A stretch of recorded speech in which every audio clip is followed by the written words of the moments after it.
Well, Jim Brown is, by any measure, and with apologies to Jerry Rice, the greatest football player to ever live. And last night, he was honored by Sports Illustrated with the Muhammad Ali Legacy Award in recognition not just of his athletic achievement, but also his leadership as a lifelong social activist. Mr. Brown shares the award with a few other folks perhaps you've heard of, Kareem Abdul-Jabbar and Bill Russell. And coincidentally, the three met in 1967 to support Muhammad Ali's fight against induction into the U.S. Army as a conscientious objector to the Vietnam War, and it begat one of the great photos by any measure that we may ever see. And it is my honor to welcome Jim Brown here on set. Mr. Brown, thank you so much for being here Well, today. thank you very much for having me. That was quite an introduction. Well, you've lived quite a life, I think it's fair to say. I do want to ask you, though, about this gentleman first and what it was to receive a Legacy Award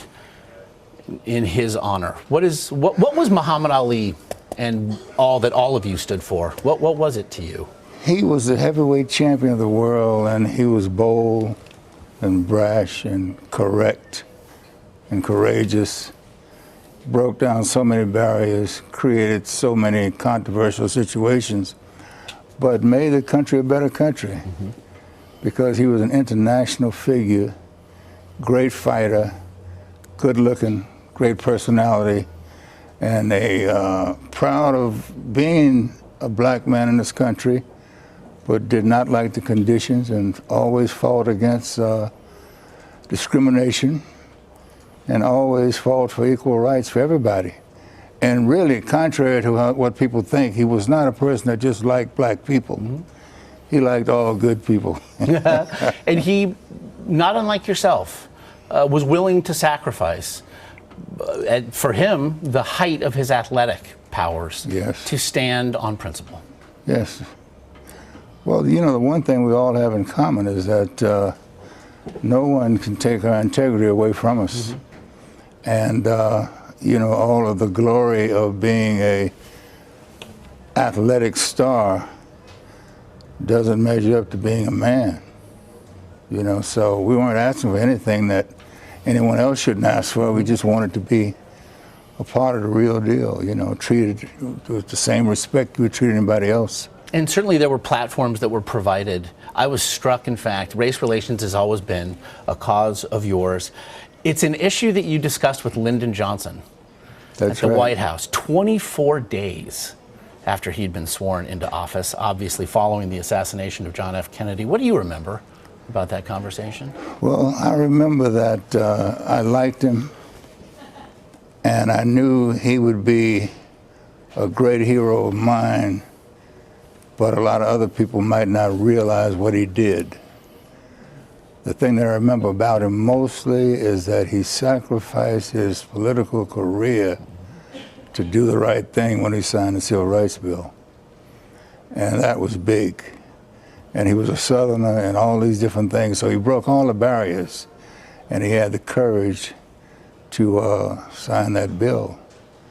And that was a great part of our history. And it does seem to be, again, that which you shared, the sense of sacrifice for the greater good. I know, look, social justice has really been something that you focused on your entire life. So as we look now, at the end of calendar year 2016, how do you think we're doing? Well, I'll tell you, we are in trouble. We have a polarized country right now. We are not using the right ingredients. The only thing that's going to work now is man's humanity to man, caring about people, caring about each other, rebuilding a sense of togetherness. Now there's a sort of a sense of separation all over the place. And we need to come together on a spiritual level, really, because the nuclear situation that's no answer. And you have these little wars everywhere. And people have forgotten how to really just be good human beings, you know. With me, at my age, I want to do everything I can do for the big picture, but the small picture is how I treat other people, how I treat my family, how I treat other human beings. And that's just as important as me working on the big picture. Do you see another generation of Jim Browns, of Muhammad Ali's to come along and to take up that mantle? It's a great question. And I'm so glad you asked me, because I just talked to Ray Lewis last night. I will be with him today. And he is what I call a young generation. You know, we've passed the torch. I've passed the torch to him. Curtis Martin, that played with the Jets. LeBron James, who's a wonderful human being. You know, he's so respectful and so powerful. Serena Williams, who's spoken out. So you have a generation now that is really ready to do great work. But the ironic thing about it is that we were sort of educated to the social situation, and these youngsters that now want to do something great, they have to catch up on an educational level so they can work together and really make their power of persuasion and their resources, their collective resources, work for them. But I think they're on their way. But that power, it is needed in a time like this. For our viewers, perhaps, who don't understand, you walked away at the height of your powers. You set a record for career average yards gained on the ground that will never be broken. It's the DiMaggio streak of the NFL. But when you did it 50 years ago, you said this: I wanted to have a hand in the struggle that was taking place in our country, and I had that opportunity to do that. You said, I quit with regret, but not sorrow. Does that still, 50 years later, hold true? Oh, yeah, absolutely. Which is my way of asking you about football, because I can't not if you're sitting in the chair. I was looking at the pictures you all had. There was one that was very nice. But, you know, it's like putting things in perspective. Appreciating football was a level of satisfaction, to compete, to be able to be successful, to take the hits, to take the criticism, to, you know, take failure, and to enjoy success was a wonderful thing. But it takes a secondary position behind being a man, standing for something, contributing to a country, contributing to poor people, to understand racism, to hate racism, but yet to work with people, to study the history of a country that slavery was a great part of its economic development, the humiliation, degradation of slavery, and yet to understand that I was an American, it's the best country in the world, and to sit back on my butt and complain would not do a doggone thing. But if I would be active and do everything that I could do, then I would be a part of progress. And progress is what we had to deal with, because it was not going to change in 1 second. And, you know, immediate gratification was not going to be in the game. And to all of these years be looked upon as a person that had that consciousness. And that feels much better than the fact that I ran a few touchdowns. Fair, very fair. But I know that you said that you appreciated the platform that it did provide. And I wonder if you looking back now,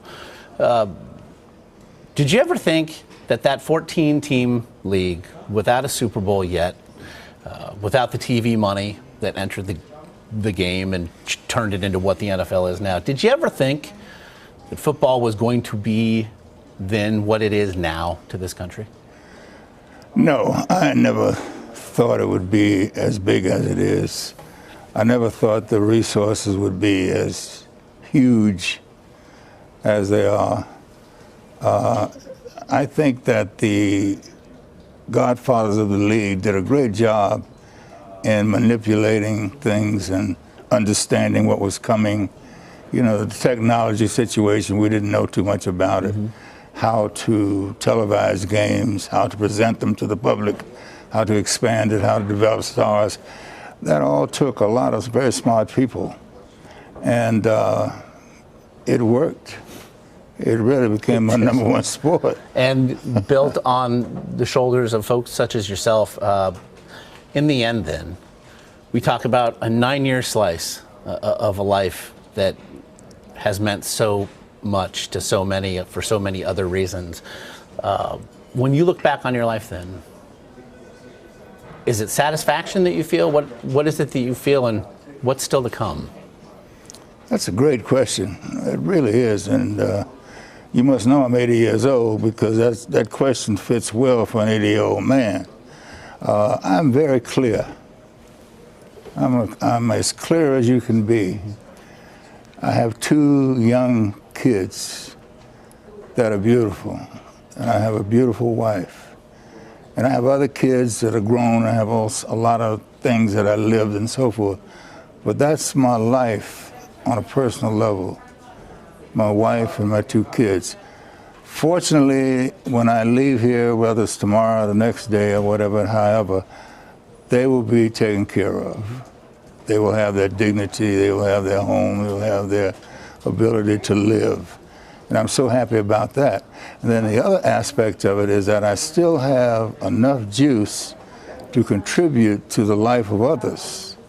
I have a position wherein I can be effective working with other people to make it better for our normal citizens. And the respect that I get, I can go into the inner city, into the ghettos, into the area of poor people, and they will respect me because they know that I care about them and that I work for them. So my life is real clear. I work for others. I want to be a better person myself, and I love my family, and I love the fact that when I leave, their future will be secure. That's a beautiful sort of clarity, and certainly the notion of leaving the world a better place than we found it has marked your life and times. Jim Brown, I cannot thank you enough for spending some time with us. Thank you very much. And congratulations on this. You're a very sensitive, intelligent man. Thank you. I appreciate that. Thank you.